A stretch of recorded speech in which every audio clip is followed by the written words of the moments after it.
Nazanani, Nazanani, Nazanani, liboso na yo, ngai Nazanani, Nazanani, Nazanani, liboso, nga Nazanani, nga Nazanani, Yesoué. Qui suis-je, Seigneur? Un pécheur que tu as sauvé par ta grâce, Seigneur. Hey! Oh, Yahweh!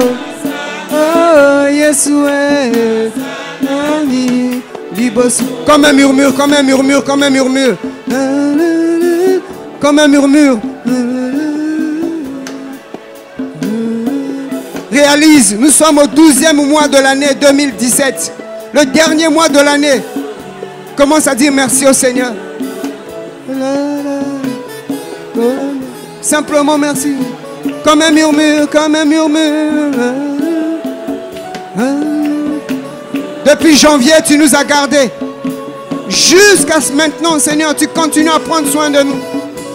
Jésus, Jésus, Jésus.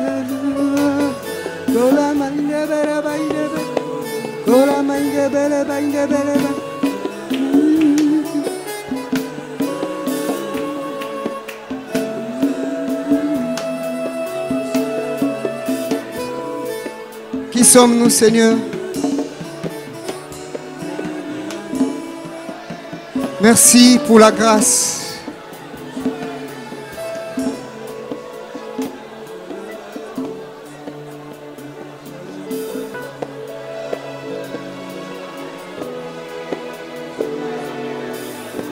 Merci pour la grâce, Seigneur.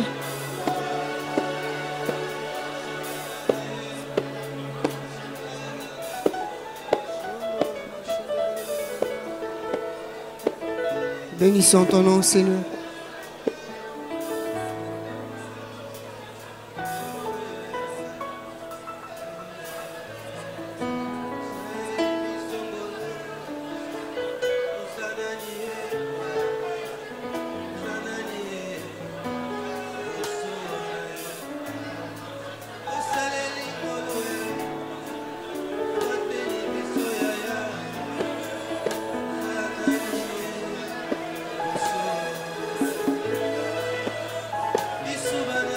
Merci Seigneur. Merci pour la grâce que tu nous accordes encore ce matin. Merci parce que nous savons, sans toi, nous ne sommes rien. Ce air que nous respirons jour après jour, c'est ta présence qui vit en nous, Seigneur. Depuis le début de cette année, alors que nous sommes à quelques jours près de la fin de cette année, nous voulons simplement dire merci. Merci parce que nous réalisons que ce pain, jour après jour, que nous pouvons manger à table, c'est ta parole que tu nous donnes. Parce que tu as dit non, l'homme ne vivra pas seulement de pain seulement, mais de toute parole qui sort de la bouche de l'Éternel. C'est pourquoi ce matin, Père, très saint, Saint-Esprit, nous voulons recevoir la parole qui sort de la bouche de l'Éternel. Nous voulons recevoir la parole qui vient du trône de la grâce. Nous voulons recevoir la parole qui vient et qui guérit ton peuple. Seigneur, merci pour cette parole que tu as préparée ce matin. Merci pour tes bontés que tu renouvelles encore. Merci de ce que tu disposes nos cœurs.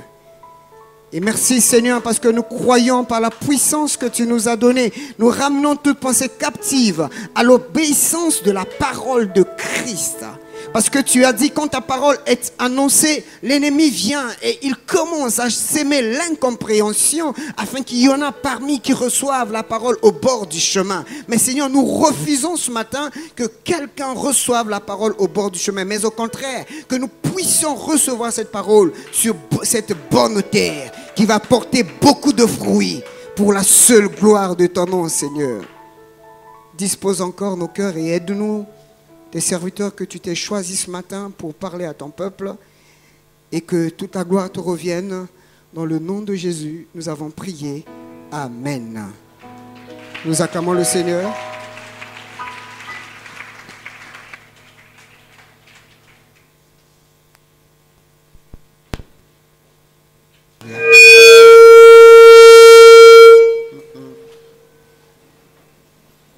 pas gaspiller le matériel, c'est bon. Aidez-moi à saluer le frère, la soeur qui est à votre côté. Ça fait plaisir qu'on se revoit encore.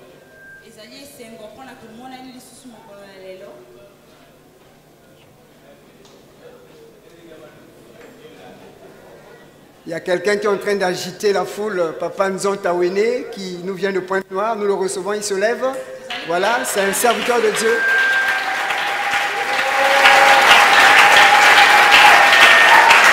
Merci. Un aîné dans la foi. On a connu beaucoup de déboires avec lui. Alléluia. Ah, que Dieu le bénisse encore ce matin.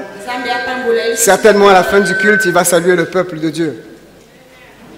Allez, nous allons sans plus tarder aller dans la parole. Bonjour déjà encore. Anisogoma, comme on dit en Mali. Ouais, Anisogoma, voilà. Ah, il connaît, hein. On acclame pour le prophète, voilà.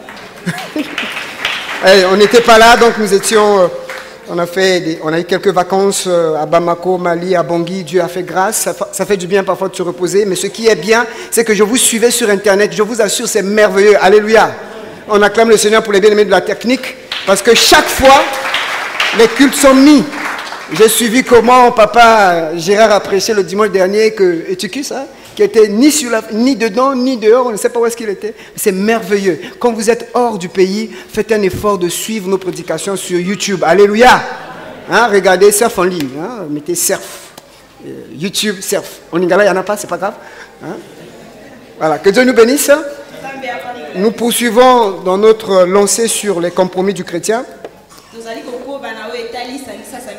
Et ce matin, nous allons parler, je suis trop sûr qu'on ne va pas finir, nous allons parler de adorer Dieu sans compromis. Adorer Dieu sans compromis.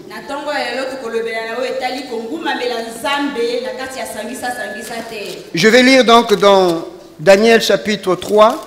Normalement, c'est tout le chapitre qui nous concerne. On va lire du verset 8 jusqu'au verset 30. Je lis dans la version Vie Nouvelle. Daniel chapitre 3, versets 8 à 30. Donc je lis dans la version Vie Nouvelle. Il est dit ceci. J'espère que vous avez vos Bibles. Hein? Pas des Bibles électroniques. Je parle des Bibles papier. Si vous continuez à aimer les Bibles électroniques là, l'Antichrist quand il va venir là, il va verrouiller. Bon, heureusement on sera parti. Hein. Alléluia. Ceux qui vont rester là, vous aurez des problèmes. Hein? Enfin, je ne souhaite pas que tu restes. Mais aimez cette Bible-là, Bible papier. Alléluia.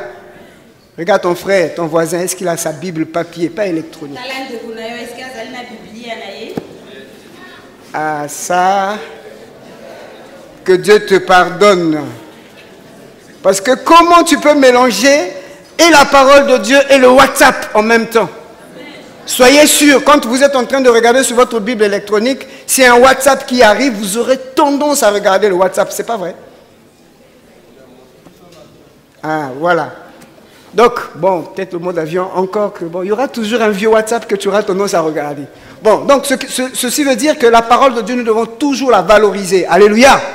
Quand vous êtes dans vos moments de méditation, vous méditez, vous soulignez et c'est toujours une bonne chose. Donc ceux qui n'ont pas de Bible électronique, n'ont pas de Bible papier, faites un effort de regarder sur le tableau. Ceux qui ont des Bibles électroniques, que Dieu vous bénisse, regardez sur les Bibles électroniques, mais faites un effort aussi d'avoir les Bibles papier. Donc nous allons lire Daniel chapitre 3, verset 8 jusqu'au verset 30. À ce moment-là, profitant de l'occasion, quelques Babyloniens se présentèrent pour accuser les Juifs. Ils prirent la parole et dirent au roi Nebuchadnezzar, « Roi, puisses-tu vivre toujours? D'après l'ordre que tu as toi-même donné, tous ceux qui entendaient le son de la trompette, de la flûte, de la guitare, de la petite et de la grande harpe, de la cornemuse et des instruments de toutes sortes devraient se prosterner et adorer la statue en or. D'après le même ordre, si quelqu'un ne se prosternait pas pour adorer la statue, Il devrait être jeté au milieu d'une fournaise ardente. Or, il y a des Juifs à qui tu as confié l'administration de la province de Babylone, Shadrach, Meshach et Abednego. Ces hommes ne tiennent aucun compte de ton ordre, roi. Ils ne servent pas tes dieux et n'adorent pas la statue en or que tu as dressée. Alors Nebuchadnezzar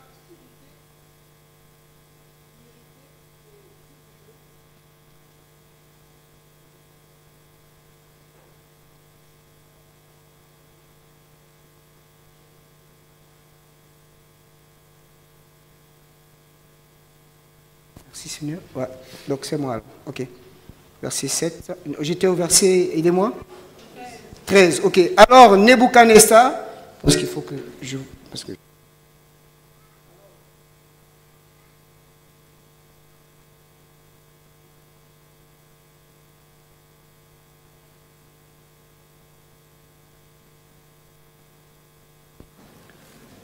Ok.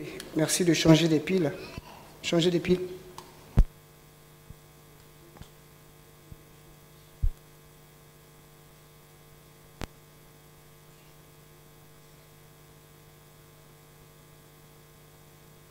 Verset 13. Alors Nebuchadnezzar, irrité et furieux, donna l'ordre de faire venir Shadrach, Meshach et Abednego. Ces hommes furent donc amenés devant le roi.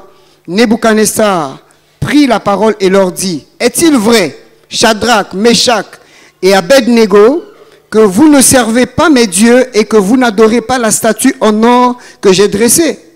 Maintenant, tenez-vous prêts. Et au moment où vous entendrez le son de la trompette et de la flûte, de la guitare, de la petite et de la grande harpe, de la cornemuse et des instruments de toutes sortes, vous vous prosternerez et vous adorerez la statue que j'ai faite. Si vous ne l'adorez pas, vous serez immédiatement jetés au milieu d'une fournaise ardente. Quel est le Dieu qui pourra alors vous délivrer de mon pouvoir? » Shadrach, Meshach et Abednego répliquèrent au roi Nebuchadnezzar, « Nous n'avons pas besoin de te répondre là-dessus. Notre Dieu, celui que nous servons, peut nous délivrer de la fournaise ardente et il nous délivrera de ton pouvoir, roi. Et même s'il ne le faisait pas, sache, roi, que nous ne servirons pas tes dieux et que nous n'adorerons pas la statue en or que tu as dressée. » Verset 19. Nebuchadnezzar fut alors rempli de colère. Il changea de visage vis-à-vis de Shadrach, Meshach et Abednego. Reprenant la parole, il ordonna de chauffer la fournaise 7 fois plus que d'habitude. Puis il ordonna à quelques soldats particulièrement forts de son armée d'attacher Shadrach, Meshach et Abednego et de les jeter dans la fournaise ardente. Ces hommes furent alors attachés, habillés de leurs caleçons et de leurs tuniques, de leurs manteaux et de leurs autres vêtements, et ils furent jetés au milieu de la fournaise ardente. Comme l'ordre du roi était catégorique et que la fournaise était extraordinairement chauffée, la flamme tua les hommes qui avaient jeté Shadrach, Meshach et Abednego. Quant aux 3 hommes en question, Shadrach, Meshach et Abednego, ils tombèrent ligotés au milieu de la fournaise ardente. Le roi Nebuchadnezzar fut effrayé et se leva subitement. Il prit la parole et dit à ses conseillers, « N'avons-nous pas jeté 3 hommes ligotés au milieu du feu ?» Ils répondirent au roi, « Certainement, roi. » Il reprit, « Eh bien, j'aperçois 4 hommes dépourvus de liens qui marchent au milieu du feu. Porteur d'aucune blessure, et le 4e ressemble à un fils de Dieu. » Nebuchadnezzar s'approcha ensuite de l'entrée de la fournaise ardente et dit, « Shadrach, Meshach et Abednego, serviteurs du Dieu très haut, sortez et venez. » Shadrach, Meshach et Abednego sortirent alors du milieu du feu. Les administrateurs, les intendants, les gouverneurs et les conseillers du roi se rassemblèrent. Ils virent que le feu n'avait eu aucun pouvoir sur leur corps. Est-ce qu'on peut déjà acclamer là? Déjà, c'est merveilleux. Sur le corps de ces hommes, que les cheveux de leur tête n'avaient pas brûlé, que leurs habits n'étaient même pas abîmés et qu'ils ne sentaient même pas le feu. Est-ce que tu peux encore acclamer le Seigneur pour là? Voilà. Nebuchadnezzar prit la parole et dit, béni soit le Dieu de Shadrach, de Meshach et d'Abednego. Il a envoyé son ange et a délivré ses serviteurs qui ont placé leur confiance en lui. Ils n'ont pas hésité à enfreindre l'ordre du roi et à risquer leur vie plutôt que de servir et d'adorer un autre Dieu que leur Dieu. Voici maintenant l'ordre que je donne. Si quelqu'un, quel que soit son peuple, sa nation et sa langue, parle de façon légère du Dieu de Shadrach, de Meshach et d'Abednego, il sera mis en pièces et sa maison sera transformée en état de décombre. En effet, il n'y a aucun autre Dieu capable de délivrer comme lui. Après cela, le roi fit prospérer Shadrach, Meshach et Abednego dans la province de Babylone. Est-ce qu'on peut encore acclamer très, très, très, très fort la parole de Dieu? Voilà.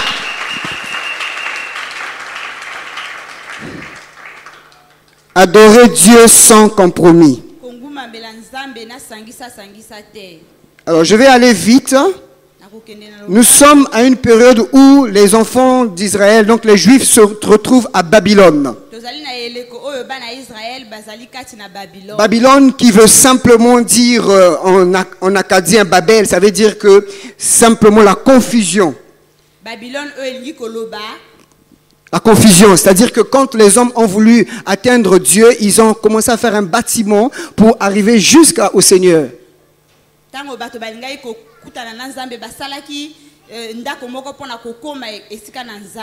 Et à ce moment-là, Dieu les a confondus parce que le but de Dieu, ce n'était pas de garder les hommes à un seul endroit, c'était que les hommes devaient se répandre dans toute la terre et remplir la terre.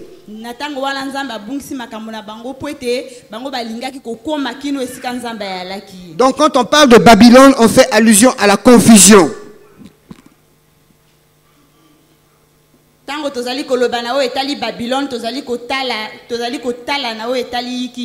Et donc, ces jeunes-là arrivent en Babylonie, donc déportés de leur pays d'habitude. Il y a Daniel et ses compagnons. Et quand ils arrivent, le roi décide de sélectionner parmi la jeunesse les jeunes qui sont intelligents, qui sont remplis de sagesse et instruits.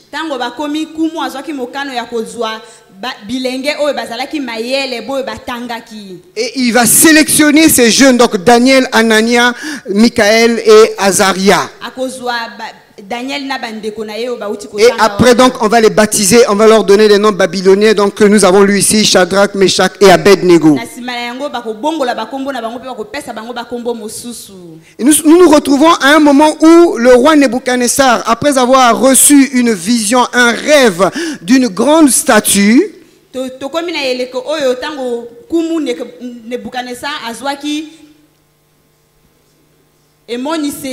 d'une grande statue donc qui préfigurait la fin, qui expliquait tout ce qui devait se passer dans la suite des temps. Alors il va réaliser que le Dieu de Daniel est un Dieu puissant et il va élever Daniel à un poste de responsabilité, pratiquement son second.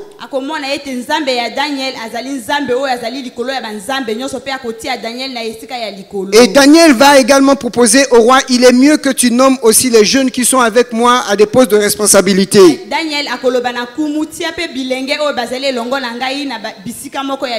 Donc juste après ce rêve-là, Nebuchadnezzar va décider de faire une statue en or.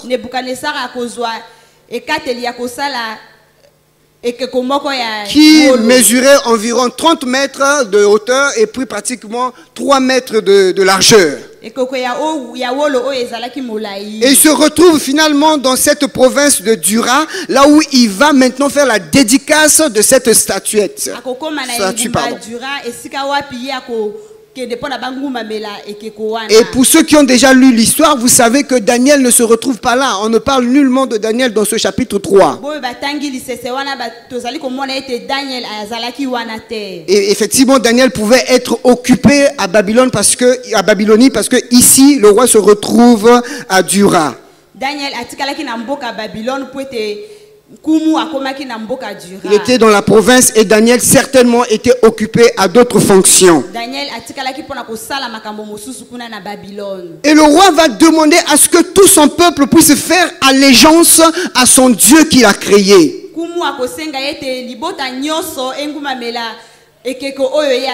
Il appelait tous ses chefs militaires, il appelait les administrateurs, il appelait les intendants. Tout le monde se retrouvait dans cette vallée de Dura. Et il a dit au signal de la musique, tous les instruments de musique, que tout le monde devait se prosterner devant cette statue de Nebuchadnezzar. Et comme je vous ai dit, les Juifs se retrouvent ici en captivité en Babylonie. Donc,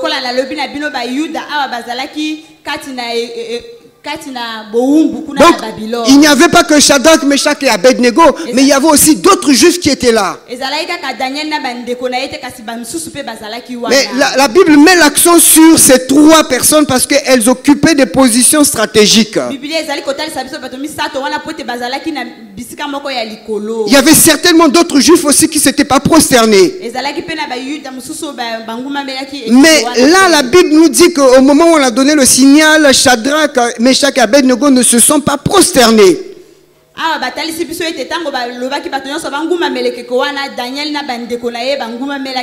Et c'est comme ça que les Babyloniens qui étaient jaloux de ces Juifs qui étaient élevés, ils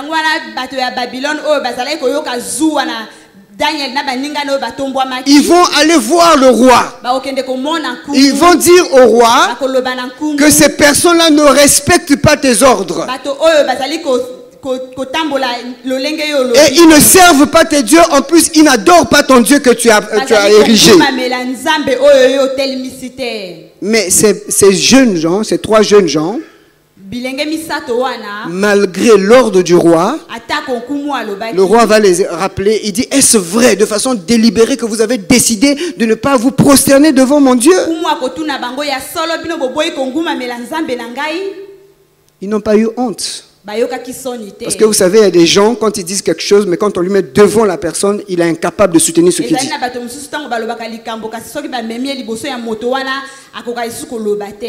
Mais eux, ils ont reconnu, ils ont: oui, nous, on ne va pas adorer ton Dieu. Le roi est furieux et fâché, comme nous l'avons lu. Il a chauffé encore la fournaise 7 fois, le symbole de la perfection. Au point où même ceux qui étaient en train de les jeter dans la fournaise sont morts. Mais ils étaient ligotés les trois. Les voilà qui se retrouvent dans le feu. Et le roi regarde, finalement ils sont libres dans le feu. Et ils ne sont plus 3, mais ils sont à 4. Pour dire que même dans les épreuves, le Seigneur est avec nous. Dans des difficultés, dans la fournaise, le Seigneur est avec nous. C'est pourquoi la Bible dit que le malheur atteint souvent le juste, mais l'Éternel l'en délivre toujours.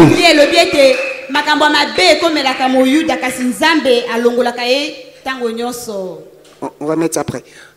Merci. Donc, c'est pour dire que quand nous sommes dans ces moments de souffrance, si nous sommes dans la volonté de Dieu, nous n'avons rien à craindre. Mais nous allons maintenant regarder par rapport à notre thème une adoration à Dieu sans compromission. J'aimerais simplement nous rappeler que le compromis, c'est une action de concéder des choses pour que nous puissions vivre en bon terme avec notre voisin.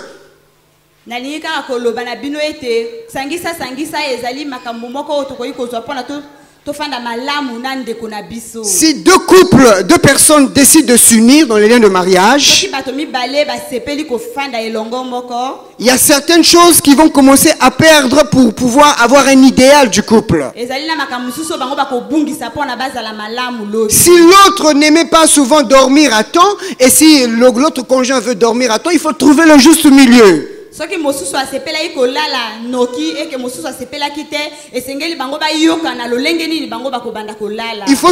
faut concéder pour trouver un terrain d'entente. Parce qu'il y a le bonheur du couple qui est là. Et même dans notre vie de société, chaque jour nous faisons des compromis. Pas dans le mauvais sens, bien sûr. Parce que nous voulons être en paix avec tout le monde.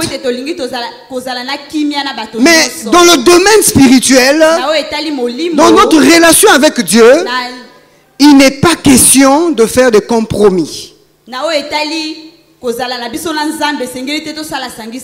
C'est pour cela que nous voulons parler d'une adoration, mais une adoration sans compromission.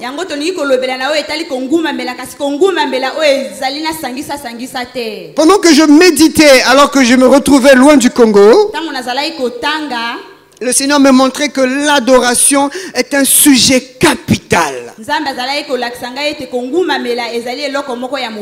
Et même à la fin des temps, le dernier des compromis que le diable va vouloir imposer, c'est l'adoration. Donc il est important en tant qu'enfant de Dieu que nous puissions comprendre ce que c'est que l'adoration. Que nous puissions réaliser la profondeur de l'adoration. J'aimerais déjà balayer devant tout le monde que l'adoration, ce n'est pas un rythme de musique.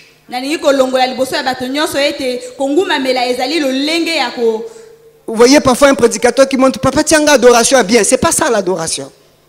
Alléluia. L'adoration, c'est pas un rythme de musique. Vous êtes là, oui, je t'adore. Non, c'est pas ça l'adoration. Alléluia. Amen. Vous allez dire, oh, mes frères, mais finalement l'adoration, c'est quoi? C'est pas ça, c'est pas un rythme de musique. L'adoration, étymologiquement, ça vient du mot latin ad orare. Ça veut dire il y a ad et il y a orare. Hein? Étymologiquement, orare, ça veut dire que c'est quand quelqu'un présentait une plaidoirie. Hein? Comme vous voyez. Vas-y. Il vient faire la défense, voilà, de quelqu'un qui est condamné. Donc, voilà. Ok? Donc, on dit ad orare. Ça veut dire que il y a la plaidoirie que l'on présentait devant les juges. Et ad, c'est donc on présente a. Donc orare, je viens présenter mon orare devant le parterre des juges ou bien devant les gens. Alléluia. Maintenant, pourquoi nous parlons de adoration? Adorer pour nous, ça veut dire rendre hommage à un être divin. Alléluia. Rendre hommage à un être divin. C'est bon? Ok. Donc, nous apportons notre orare à Dieu. À ce moment, cet orare, ça va ou pas? Ok. Alors, à ce moment, cet orare-là, c'est l'adoration.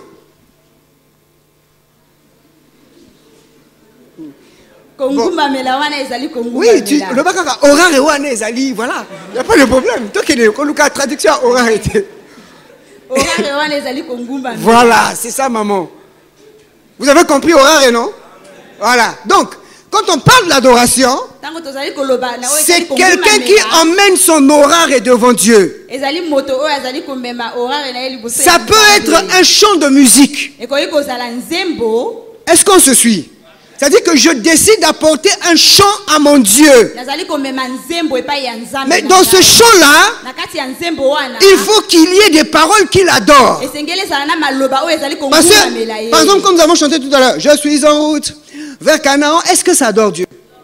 C'est un chant de proclamation. Vous voyez? Mais quand on dit, tu es Alpha et l'Oméga, là, nous confessons qu'il est alpha et l'oméga. Quel que soit ce qui peut arriver dans ma vie, je sais que lui il est alpha et oméga. Il est le premier et le dernier. Namona, Nazala, Nesengo ou pas, je sais qu'il a le dernier mot dans ma vie.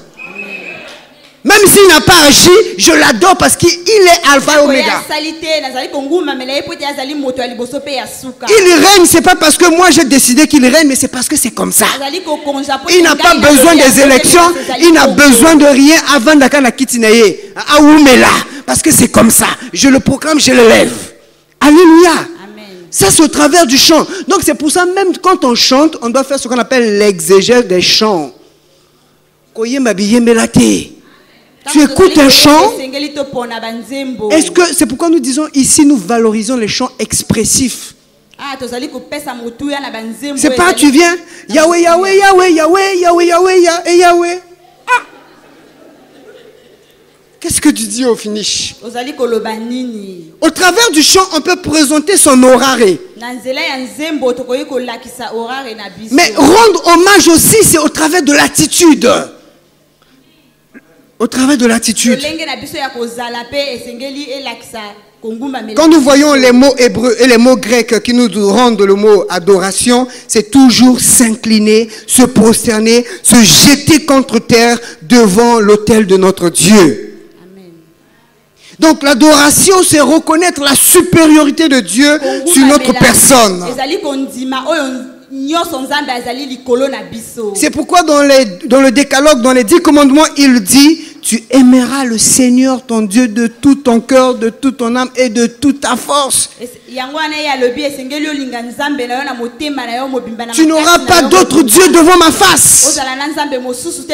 Le Seigneur met l'accent sur l'adoration, sur le fait que son peuple doit lui rendre les hommages. Son peuple doit le révérer. Et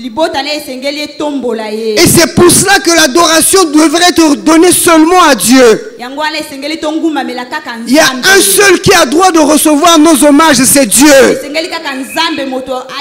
Nous devons nous prosterner seulement devant Dieu, pas devant un homme. Quelle que soit la valeur de cet homme-là.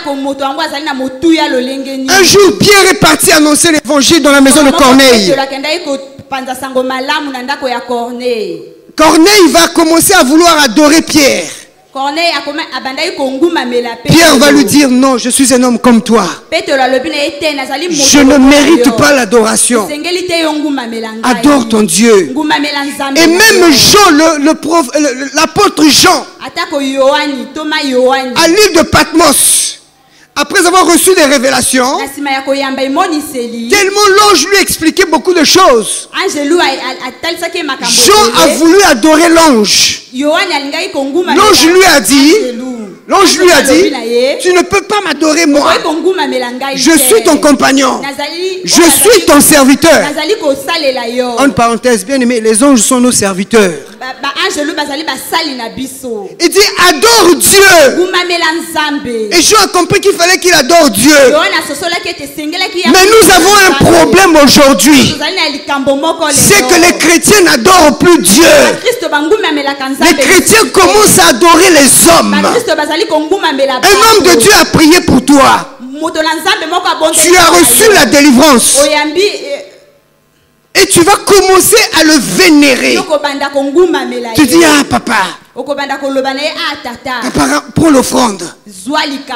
Tu commences à le chérir, c'est comme s'il est Dieu. Et c'est pour ça que vous voyez que ces hommes de Dieu là aussi prennent des airs. Ils ont l'impression que ce sont eux qui sont quelque chose. Malheureux que je suis, frère. Tu n'es rien. Tu es un simple pécheur sauvé par grâce. Une adoration sans compromission. Comment tu peux venir au culte pour adorer Dieu? Mais quand tu vois l'homme de Dieu qui est là dans l'église, tu dis: ah papa. Il y en a même qui se prosternent. Ah daddy, daddy, daddy, pray for me, pray for me. Et vous le voyez même dans le culte, il est incapable de se prosterner devant son créateur. Tu te prosternes devant l'homme, mais tu ne te prosternes pas devant ton Créateur. L'adoration doit revenir qu'à Dieu. Même si cet homme de Dieu, je vous assure, même si cet homme de Dieu crache du feu, ne l'adorez pas. C'est parce qu'on dit le mot adorer là, les gens pensent que oui, on ne va jamais adorer, hein, mais c'est subtil, frère. C'est maintenant subtil. L'ennemi a commencé à injecter, à glisser des choses. Vous avez l'impression que vous n'adorez pas, mais vous adorez. Vous êtes dans une église. Là, je parle à ceux qui sont sur Internet. Vous êtes dans une église. Vous rentrez dans l'église, vous voyez la photo de l'homme de Dieu. Vous l'adorez, cet homme. Mais c'est pas que je suis en train de détruire les églises, mais sortez de ces églises, bon sang. Ils sont des simples hommes. Ils ne sont pas morts pour vous à la croix. C'est Jésus qui est mort à la croix. C'est lui qui doit recevoir notre adoration. C'est devant lui que je dois me prosterner, pas devant les hommes. Mais aujourd'hui, les gens pleurent devant les pasteurs.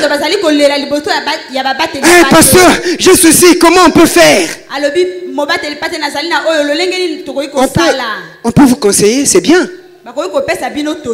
Mais il ne faut pas nous mettre à la place de Dieu. Non. Tu as un programme, prie le Seigneur, Dieu va te parler. Non, je n'ai pas le monopole de parler à Dieu, non. Je suis un homme comme toi. Vous voulez nous adorer, bien-aimés. Vous voulez nous mettre à un piédestal. Non, non, non, non. Nous sommes comme vous, frères. Pasteur, docteur, nous sommes avant tout des frères. Il n'y a rien qui change. Les titres, c'est lui qui donne, c'est lui qui élève. L'adoration doit revenir à Dieu. Les gens sont dans la présence de Dieu. Les hommes de Dieu rentrent. Parfois on arrête l'adoration. On voit le spectacle des gens qui défilent. Mais ils sont qui devant Dieu? Ça c'est les compromissions. On se compromet dans l'adoration. Et vous osez croire que Dieu va accepter notre adoration? Il ne va pas accepter. Non, c'est pas possible. Il veut une adoration pure. Une adoration limpide. Il y a des mots que tu ne dois pas utiliser pour les hommes. Moi j'adore le Real de Madrid. Moi j'adore Barça. Moi j'adore Kardashian. Vas-y maman. Mais c'est la compromission. Tu es dans la présence de Dieu. Tu es en train de penser à ton match. Tu suivais le match. Tu dis, ah, le temps est en train de passer là. Parfois, dès qu'on dit seulement, on va lire un verset biblique, toi tu sors. Parce que le match occupe la première place. Parce que les sketchs là prennent la première place. Tu te prosternes devant la télévision. Tu te prosternes devant la télévision. Tu te prosternes devant la télé. Et tu penses que tu adores Dieu. Tu es dans les compromissions, frère. Tu es dans les compromissions. C'est pour ça qu'il n'y a que Dieu qui peut recevoir notre adoration. J'aime l'exemple de cet homme-là, Paul et Barnabas. Ils arrivent dans Actes chapitre 14, vous pourrez le lire à la maison. Ils arrivent, ils ont délivré un homme qui était impotent des pieds. Et quand ils finissent de délivrer, les hommes qui étaient là, ils ont dit non, Paul c'est Mercure. Et Barnabas c'est Jupiter. Commençons à adorer ces hommes-là. Je vous assure, hein, si c'était maintenant là, il y en a beaucoup qui devaient accepter. Mais Paul et Barnabas, ils ont pris leurs vêtements. Ils ont déchiré leurs vêtements. Ils disent, regardez, vous nous traitez de Mercure et de Jupiter, regardez. Nous avons des poils, nous avons les mêmes muscles, nous sommes comme vous. Nous sommes rien. Parce qu'il veut dire que la gloire doit revenir à Dieu. Frère, soeur, si tu reçois un miracle dans cette salle, ce ne sont pas nos efforts. Si tu reçois une délivrance, ce n'est pas mon effort. Si le Seigneur te visite pendant la prédication, ce n'est pas moi, mais c'est lui, c'est lui. C'est à lui qu'il faut rendre gloire. Il ne faut pas nous donner de l'argent. On n'a pas besoin d'argent. C'est Dieu qui va récompenser ses serviteurs. Voyez, on dit, on met un panier devant ici. Il faut apporter l'argent quand le prédicateur prêche. Bon, si on donne l'argent au prédicateur qui prêche, maintenant à lui on donne quoi?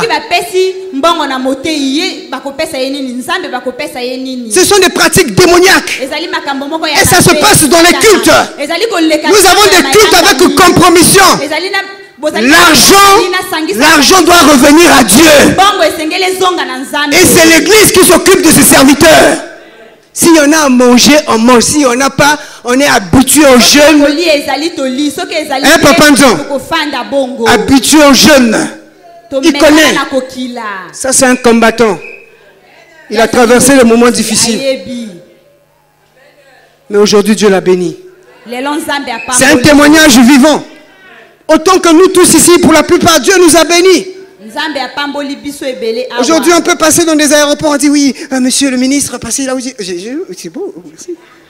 On dit, oh, chef, oui, passez là. Vous arrivez là. On dit oui, non, je vais prendre le sac. On dit non, ne prenez pas le sac. Ne prenez pas le sac, on va vous prendre le sac. Quand mon frère qui est très humble là, on l'a nommé, il est directeur, il vient, il descend de la voiture, il prend le sac. Le chauffeur lui dit non, c'est pas comme ça, c'est à moi de prendre. Alléluia. Amen. Et il dit moi dit mon frère, c'est comme ça. Tu n'as pas voulu, mais c'est Dieu qui va te lever. Laissons la gloire au Seigneur. C'est lui qui mérite l'adoration. Alors, puisque c'est lui qui mérite l'adoration, nous bannissons tout ce qui est contraire. Toutes les fausses pratiques. Nous apportons l'argent dans les églises pendant que le prédicateur prêche. Il y a beaucoup de pratiques. Hein. S'il faut parler des pratiques, là, on passera tout le temps ici. Le problème, c'est nous, le peuple, qui faisons ça pour adorer les hommes de Dieu. Souvent, c'est comme ça. Et nous sommes parfois étonnés de dire, mais l'homme de Dieu avait bien commencé, il termine mal. C'est pas qu'il termine mal. C'est le peuple. C'est le peuple poussé par l'ennemi qui le pousse à mal terminer. Quand tu viens donner 100 millions à un homme de Dieu, vous voulez qu'il soit comment? Et sa tête va commencer à tourner. 100 millions. Alléluia. Amen. Glorifions le Seigneur. L'adoration aussi revient à Jésus-Christ. Hébreux chapitre 1 verset 5 nous dit ceci. Car auquel des anges Dieu a-t-il jamais dit, tu es mon fils, je t'ai engendré aujourd'hui. Et encore, je serai pour lui un père et il sera pour moi un fils. Écoutez le verset 6. Et lorsqu'il introduit de nouveau dans le monde le premier-né, et il dit que tous les anges de Dieu l'adorent. Tous les anges de Dieu adorent Jésus-Christ. Pourquoi j'insiste sur le fait que Jésus-Christ reçoit l'adoration? Parce que Jésus-Christ est Dieu.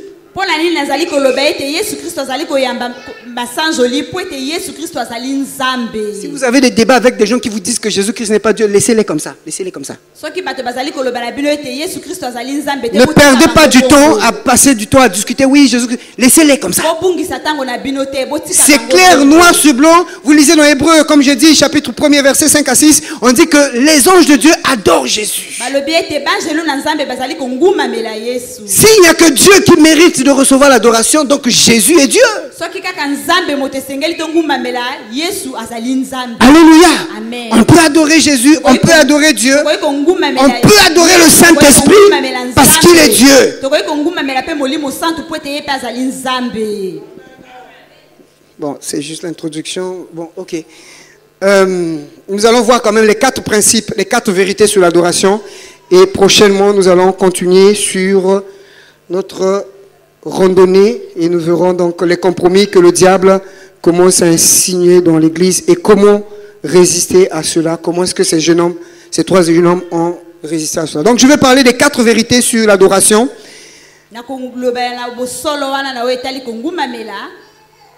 Genèse chapitre 22, verset 5, la Bible dit ceci, Genèse 22, 5. Abraham dit aux serviteurs qu'il avait accompagné, restez ici avec l'âne. Moi et le jeune homme, nous irons jusque-là pour adorer. Alors, le premier principe sur l'adoration, c'est une révélation de la part de Dieu.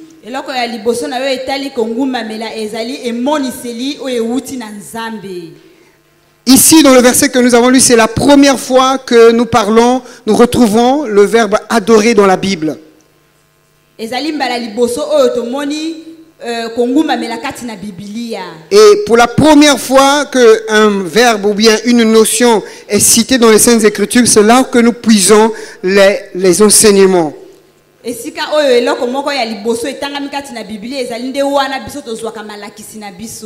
donc pour cette première fois, Dieu dit à Moïse, il appelle Moïse, Moïse me dit, me voici. Il dit à Moïse, va sur le mont Morija et là-bas offre ton fils, ton unique, celui que tu aimes en sacrifice. Abraham, pardon. C'est une révélation. Il ne s'est pas levé un matin comme ça et il a décidé d'aller donner son fils Isaac. Il a reçu une révélation de la part de Dieu pour présenter son horaire. Son horaire ici, c'était Isaac. Mais pour l'offrir à Dieu, en tant qu'expression de son adoration, il fallait qu'il reçoive une révélation de la part de Dieu.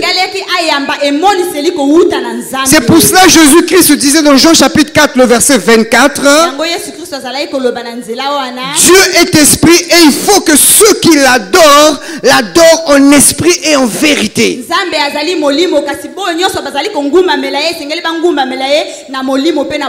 Chaque fois que nous voulons adorer notre Seigneur, nous devons faire un effort d'avoir une révélation. C'est pour ça que je vous disais que adorer, c'est pas chanter. Cette femme qui était touchée par l'amour de Jésus-Christ,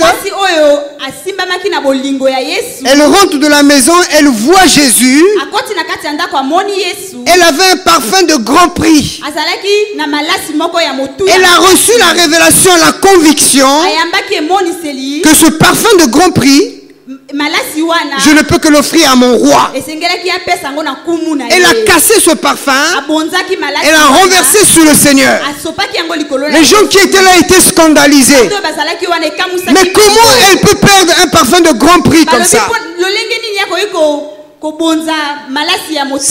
C'est pas elle, c'est la révélation.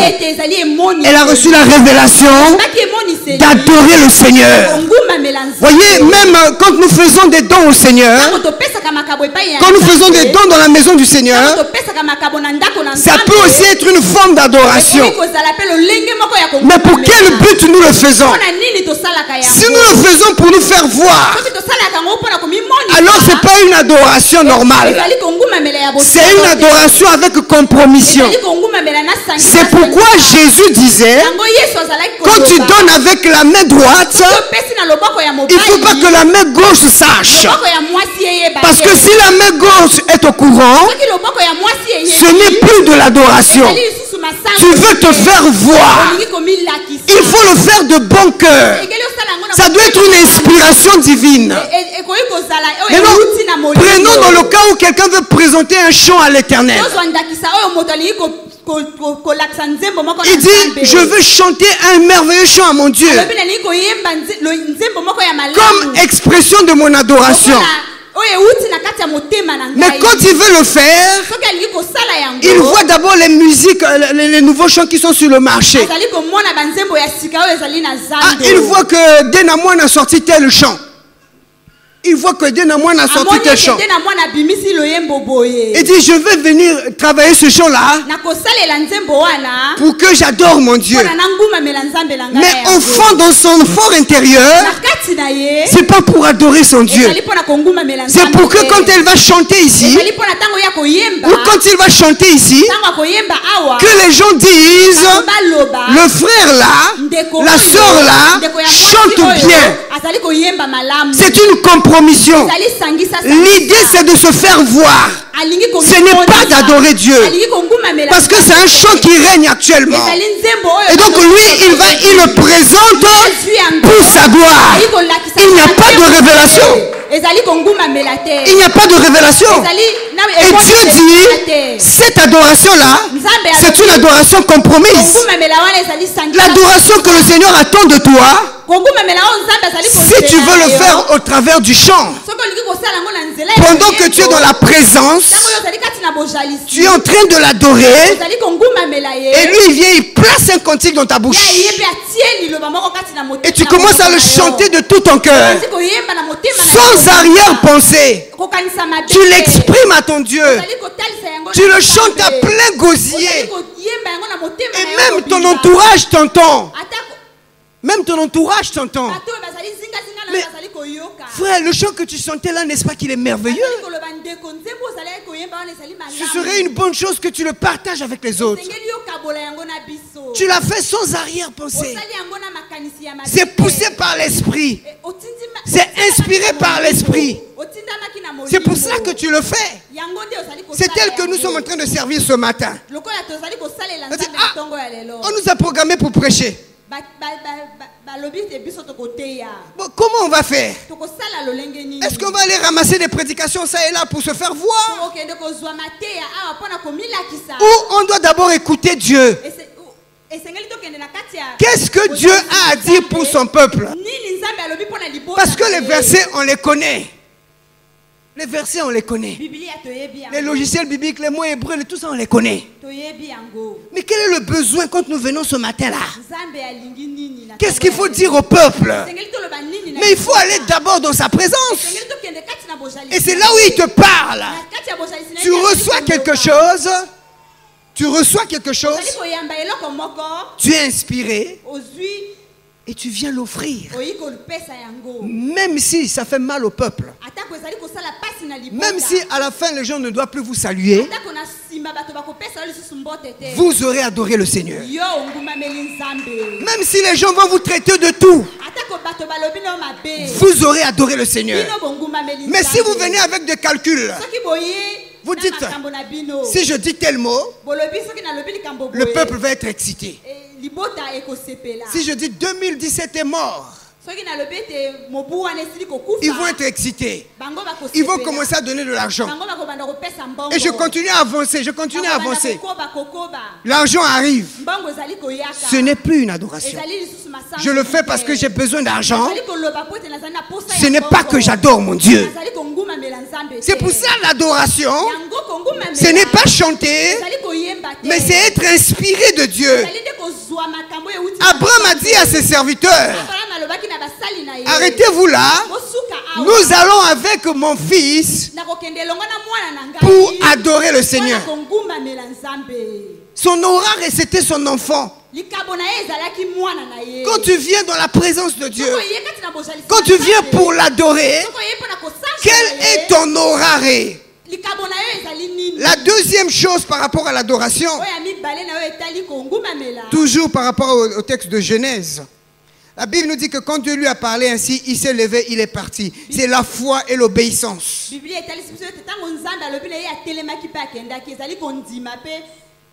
La foi et l'obéissance.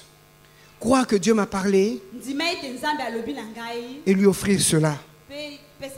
C'est facile de lire, hein? Donne-moi ton fils, celui que tu aimes, ton unique, Isaac. Il faut avoir la foi pour dire que c'est Dieu qui m'a parlé. Parce que aujourd'hui là, les gens vont dire, mais quel est ce Dieu-là qui demande les enfants? On dirait que tu as un problème, il faut aller. En plus, il précise, ce Dieu-là commence à préciser jusqu'à ton fils. Tu ne peux pas demander Ismaël, demande Isaac pourquoi. Mais il a eu la foi et l'obéissance. Et l'obéissance. Dieu m'a parlé. Il m'a dit de donner telle chose. pour le bien de son œuvre.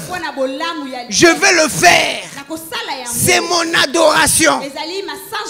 Dieu me demande de laisser telle chose. Je vais laisser. C'est mon adoration. Je vais le faire avec foi. Parce que celui qui me demande est capable de me donner au centuple. Je n'ai rien à craindre. Je mets ma foi dans mon Dieu. J'obéis à mon Dieu. Mais aujourd'hui, nous voyons beaucoup de compromissions. Vous voyez un homme de Dieu qui se lève un matin, qui dit, ma soeur, le Seigneur me dit que la RAV4 que tu as là, tu dois donner ça pour le ministère. Il faut dire à cet homme de Dieu là, je t'aime bien, mais il faut que je reçoive la révélation de mon Père. Si je n'ai pas la révélation, ça va être de se faire voir. Le but ne va pas être bon. Quand c'est Dieu qui t'a parlé, quand c'est une conviction qui vient de toi, vous allez faire des choses que les gens ne vont pas connaître. Vous savez, dans la salle technique là-bas, nous avons un split. Mais quand le pasteur a décidé que celui qui a un split à la maison qui donne, la maman là où elle était, elle s'est sentie bousculée, elle a dit qu'il faut que je le fasse.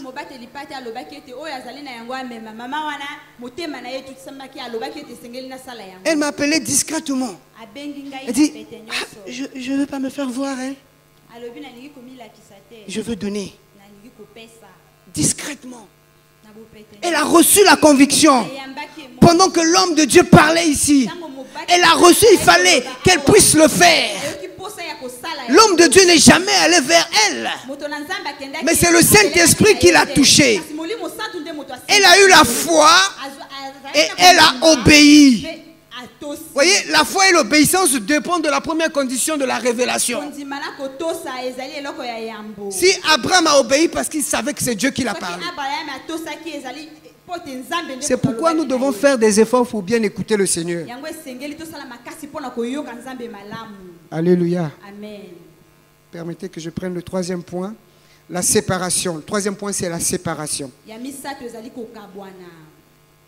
Abraham va dire à ceux qui étaient avec lui, il dit, vous restez ici, nous on doit monter. On ne peut pas aller dans la présence de Dieu avec des objets impurs. On ne peut pas se présenter pour l'adorer tout en étant les choses du diable avec nous. Abraham savait à ce moment-là, les deux là, les autres serviteurs n'étaient pas en alliance avec eux. Et c'est pour ça qu'il a dit, vous restez là. Il y a des choses que quand tu vas commencer à faire dans le mystère de l'adoration, tu seras obligé de te séparer de certaines personnes. La Bible dit que les mauvaises compagnies corrompent les bonnes mœurs. Il y a des gens avec qui tu ne pourras plus supporter leur présence. Parce que tu vas dans la présence du roi des rois. Il y a des émissions à la télé que tu ne pourras plus suivre. Il te faut une séparation. Il faut ôter les dieux étrangers. Tu ne peux pas adorer Dieu et en même temps avoir les fétiches avec toi. Il faut une séparation. L'adoration exige la séparation. Si nous voulons voir ce Dieu-là, il faut se séparer. Enfin, je vais terminer par le quatrième point. L'adoration a pour but de glorifier Dieu. Tout ce qu'Abraham a eu à faire, le but poursuivi, c'était la gloire de Dieu. Vous voyez, quand on recherche la gloire de Dieu, Dieu finira aussi par te bénir. Mais recherche d'abord à le glorifier. Si tu le glorifies, il te bénira. Que le Seigneur nous bénisse. Élevons nos voix, commençons à bénir le Seigneur. Commence à dire